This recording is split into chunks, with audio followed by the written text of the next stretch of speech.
Hello Scouts and welcome to Scouting at Home. For today's activity we're going to be doing something a little bit creative. We're going to be doing a self-portrait but turning it into a stencil that you'll be able to use to screen print t-shirts, make your own posters or your own cards, and all using very simple techniques on free software that you can download from the internet. So check out the attached activity sheet for some more information, but stay with us as we demonstrate just how we do this. Good luck and good scouting. We're going to start by searching Google for Inkscape download and jump onto the Inkscape website. We'll select our chosen operating system, in this case I'm using Windows, and we're going to download the software. It's free to download and use, and it's pretty useful software, so you might like it for other projects also. Once we've installed the software, we're going to open up and import a file. Now, I've selected a picture of BP, but I'd suggest you use a portrait of your own, of yourself, a friend or family member, or perhaps your pet. We're going to go into Path and select Trace Bitmap, selecting Colors and 3 colors, hitting OK.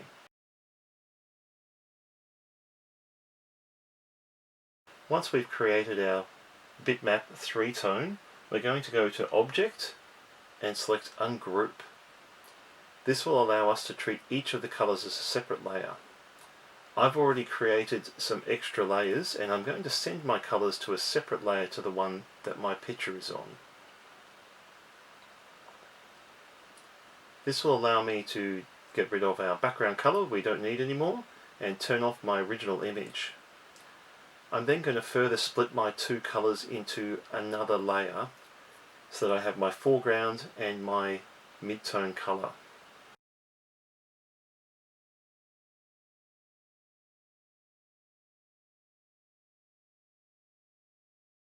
Now at this point we can clean up our image by getting rid of some of our white blocks from our background color here, by just selecting and deleting those points because it is a vector-based file in Inkscape.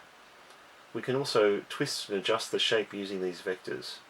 Now I have actually prepared another one earlier so I can show you what that looks like, but you get an idea of how it looks as we start to clear away those individual vectors. You can see how it's all one block color here now. So I'll turn that off and turn on my prepared one.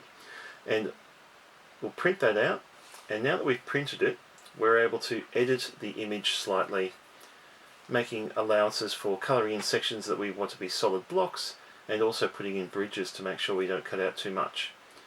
When we start cutting, we will be using a very sharp scalpel, so do make sure that you take care not to use too much scalpel out so that you don't break the blade, and always cut with your hands away from where you're cutting. And cut on a surface that you won't damage. So I'm using a green cutting board here, but a piece of timber or cardboard is fine, just something that will protect your actual work surface, be it your desk or your workbench. Now, a sharp scalpel is much safer than a blunt one, so do make sure that you're using a fresh blade when you're starting a project like this, so that you're not pushing hard in order to get the cut you need, but also it gives you a nice crisp, clean edge. The detailed stencil I will do second, because the first background color stencil is much easier to cut out. The second stencil will take a lot longer, as you do need to be a little bit more careful, and as I said before, you need to make sure that you don't allow for the white sections to be floating. So as you're going around cutting out your coloured in sections, make sure that you allow bridges to hold the white sections in place as you go, and sometimes it's easier to see what you're doing on the back of the picture. As you saw, I flipped the page over just to see if my cut was getting all the way to the end. So I'll skip through this fairly quickly just to show you, but this whole process took about an hour because it's quite a detailed portrait that I'm doing. Of course, if you use a really high contrast image with lots of dark and lots of light in the photo, there'll be far less detail to worry about.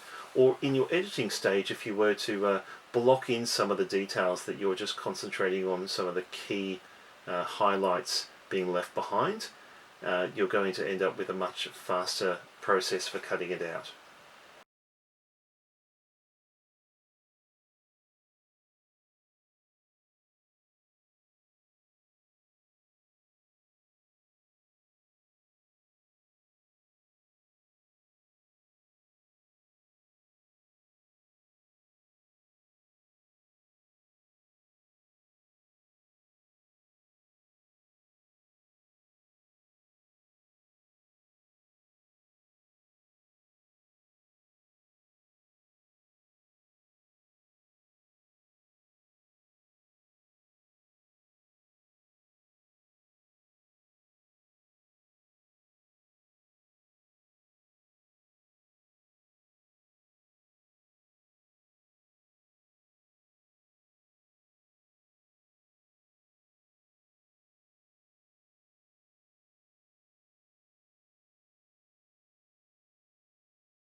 Now that I've cut it out, I've placed my first silhouette onto a piece of paper, and I'm using an airbrush to spray in my base colour. I've used red because it's a lighter colour and it's very vibrant.